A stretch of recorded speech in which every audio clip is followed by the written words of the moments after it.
This is the trial SAKK 0816 from the Swiss Group for Clinical Cancer Research. It was performed together with investigators in Italy, France, and Spain. It is a randomized phase II study, which has a placebo control arm and is double-blind.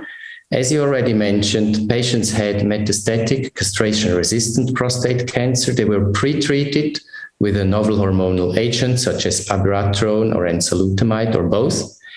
And then they had also had treatment with a taxane immediately prior to being randomized. They had to have stable disease on the taxane. They were then randomized 1-to-1 to receive either darolutamide 2 times daily, 600 milligrams, or a placebo 2 times daily.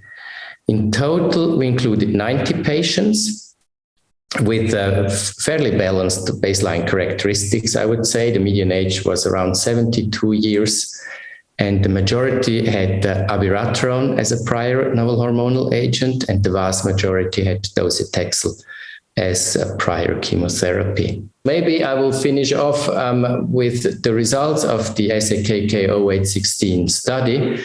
So what we could show actually is that giving a switch maintenance treatment with darolutamide after patients have had disease stabilization on a taxane can indeed achieve a prolongation of the radiographic progression-free survival, which was statistically significant, but it was fairly modest, with a difference of 1 month, 5.5 months on darolutamide and 4.5 on the placebo arm. And we could also show a prolongation of the overall survival by almost 3 months, but this was not statistically significant. The trial was not powered for that.